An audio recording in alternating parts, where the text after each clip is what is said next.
Hey guys, what's up everyone? Welcome to Young Titan World. I hope you guys are having a fantastic day. Today we're going to be talking about a movie that has been here for the ages. I checked the timestamp on that movie and it says 2011. At 2011 I was probably this close to getting to high school, but then my parents moved to a different part of town and then I had to change everything and do everything all over again.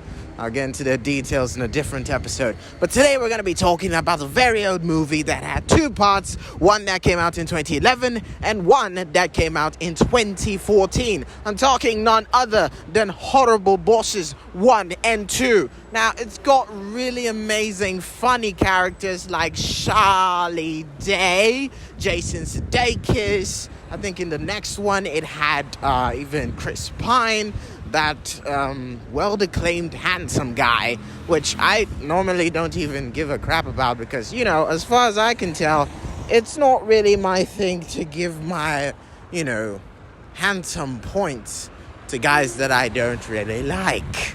But I like them. They're really great characters in the movies that they play. So yeah, just fuck it. Today we're going to talk about Horrible Bosses. Horrible Bosses 1 and 2. Now, Horrible Bosses is just about three friends. Although it doesn't seem like a very great friendship. Seems like they're more abusive of Charlie Day in this one. But what do I know? In the first one, the three friends all complain about their bosses, It's like they're having evil, devilish bosses who are ruining their lives in more ways than one. And they decided they need to do something about it. Set the score straight and put their lives back on a track that they love and appreciate. So, they come up with these wild scenarios of actually solving the problem by, killing them? Yeah, killing their bosses. Actual murder. And putting them in caskets. They wanted to kill their bosses so they can live happily lives. Which kind of feels weird because if you wanted to solve a problem, death doesn't usually come as a first option, does it? Unless, of course, you're suicidal. In which case, get a therapist, please, for all our sakes. We don't need a fashionable, quite beautiful human being killing themselves. Excuse me. Anyways, Horrible Bosses starts off with these three friends, and we all see the problems that they're going through. For their bosses, we've got one who is actually good, but he dies, and his son comes to take the lead, and the son is a cokehead crack pot guy. He's addicted to that, but for some reason, he likes Japanese stuff, and he trains. It kind of makes me feel bad because I like Japanese things, but I'm not addicted to Coke, so it kind of throws me off about me liking Japanese shit. But anyways, that's one of the bosses, and Jason Sudeikis is the person who is tolerating the bullshit from him.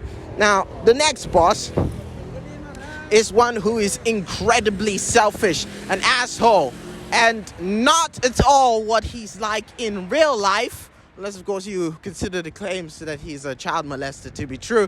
I don't really know. But in which case, Ace, we find him being the person who is stopping our gallant and faithful protagonist from getting his happily ever after at his workplace. And he's struggling for this position, but his bad guy boss decides that he's going to absorb the position, break down walls, and have a big-ass office, whilst also telling the person who is fighting so hard to get it that he never will, and his ass is his for eternity and past. So, yeah, that's kind of really freaky, and also kind of, very dark and evil. Yeah, just the level of acting in that scene is just to die for. Now, the next one is kind of like my favorite out of the entire list. I'm not saying that because I'm a pervert, but it's because it's just really nice, and I love Jennifer Aniston. So Jennifer Aniston is the third boss, all right? And she is hot. She is so hot in this movie. I am asking, how exactly did we not see this in Friends? I mean, Friends, she was subtle. She was mild. It wasn't that big of a deal. I didn't even think about it. But then in this one, oh my God. Oh my God. Wow. Whether it was the eyeliner, the makeup, the growth, because, she, back in Friends, we could just assume that she was like a little bit old, not that old, kind of in her 20s. So like the hat is cute, but the hat here was, oh my God. It was so much. I was just like thrown away. I didn't realize it till I watched it again. I've watched Horrible Bosses in the past. Like, I've watched it in the past. Like, that was back when, and I wasn't even allowed to watch it back then because, 2011, high school, getting to high school, you're still a kid, you're in a Christian family. They don't really give green lights when it has a very sexual theme to it. So, they're limited. But, your curiosity is there. So you catch glimpses of that shit before they turn off the TV. And that's exactly what happens here. I mean, Jennifer Aniston, she's this sex-craving boss that's trying to fuck Charlie Day. And I don't know. I would say that even though it was a movie, I would have much loved to be Charlie Day in that moment. But yeah, all the things aside, it was a really crazy moment. And then we got to see a lot of them trying to come up with so many other plans in order for them to control their bosses. Just take them off their backs, kill them, quote unquote. But they go seek assistance from Jamie Foxx. But in this one, he's a badass motherfucker. But the worst thing he did was video piracy, which I don't know if you can go to jail for that this time anymore. I mean, come on. Or can you? I don't know if you can. Maybe if you can, I've probably I've done nothing of that sort. I am a saint, young man. The worst thing I've done is take paper without asking. And that was only because they told us to write down our names and my friend didn't want to give me the paper, so I stole it.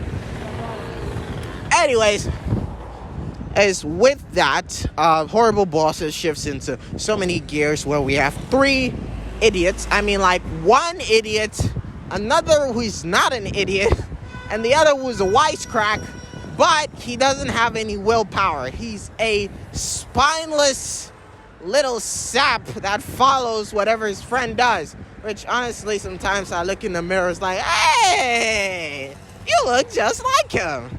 Anyways, Horrible Bosses really becomes crazy for the first one because one of their bosses is actually killed, but not by their hands. They're not able to follow through, but they're able to sort out all their bosses.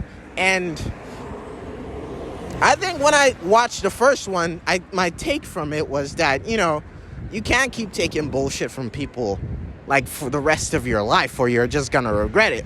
In most of the cases, they chose to do something about it, obviously, and it always came into a full hyper moment, which no one can actually dissuade from.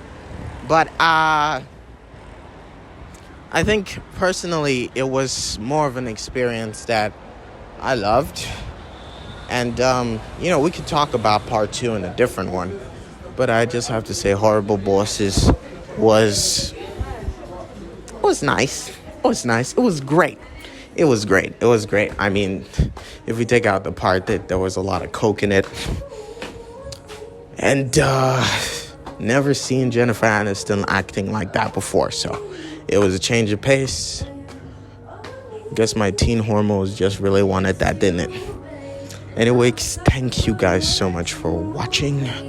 I hope you guys have a fantastic evening or afternoon or morning.